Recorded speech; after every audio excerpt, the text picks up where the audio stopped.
Hello po, magandang araw. Ako nga po pala si Jason Sarsaba, ang operator po ng Sabli Printer dito po sa Sabli Central. Ito po yung printer na yon. As of date today, October 23, madalas naman po itong magamit. Dako po pala tayo sa aking Sabli output record. Last week po, halos nakapag-run po ako ng 189.94 meters mula nung October 17. Yan po, yung lahat hanggang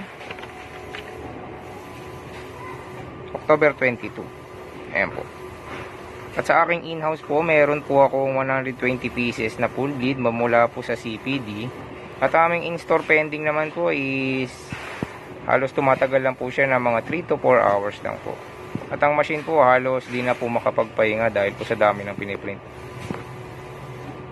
At ako naman po pala tayo sa aking consumables. Last week po, ang nagamit ko po sa sayan, isang bote nung October 18.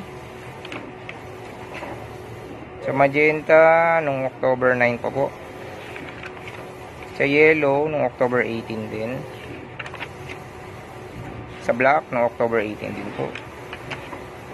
At sa Sabli paper roll na 1.5, nakagamit po ako nung October 19 at saka nung October 22. Yan po. Dako naman po pula tayo sa aking inyo supplies. Dito po sa kabilang side, ito po yung mga gamit na. Ayan po lahat. Ayan, wala na pong laman lahat yan. Maayos naman pong nakalagay sa lagayan. At dito naman po sa kabila is yung mga stock ko ng ink. Yung mga di pa gamit. Ayan, ito po. Dalawang black, meron pa ako. Dalawang yellow, dalawang magenta, at saka dalawang cyan. At inventory report ko po is updated naman po as of kanina. At wala naman po kaming sobra dahil ang projected inventory namin is good for 14 days. Sa ngayon po, wala naman po akong bihirang magamit. Yun na po.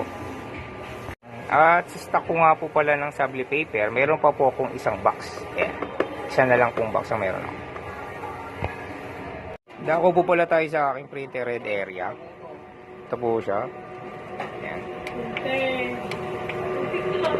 Ito po rin sa ilalim. Ayan po yan. Ayan po yung aking printer red. Ito po yung aking copy. Ayan. Malinis naman po. Ayan. Ito ang aking grand wire. Ayan. Ang aking EBR plug. Ayan po siya. Ganito po pala ang tamang pag-nozzle check. Test.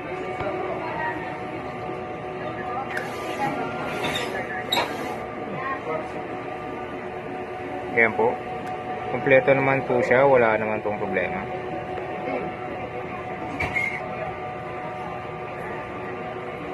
Cleaning.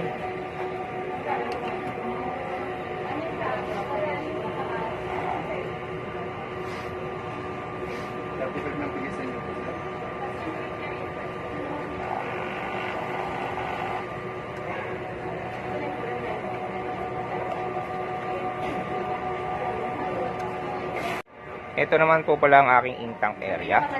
Ayan po. Ito naman po ang aking waste ink area. Ito po. Ang last disposable ko po nito is last week. Ayan. Konti pa lang po laman niya kaya hindi ko pa po tinatapon. Itong printer nililinis ko naman po ito everyday. Pagpasok at pag-uwi. Kaya malinis naman po ito. At ito nga po pala ang aking ADR. Ito po siya. Meron po siyang 220 volts. Ayan.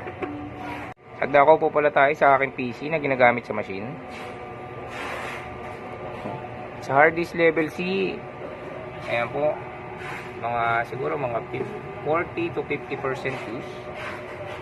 Ayan po. At itong PC na to meron naman po siyang updated na antivirus, updated na wallpaper, USB blocker, tsaka deep freeze para iwas po siya sa virus. At ngayon this week po nagbura po ako ng mga almost mga 15 gig na file na hindi na po kailangan. At yun lang po at maraming salamat.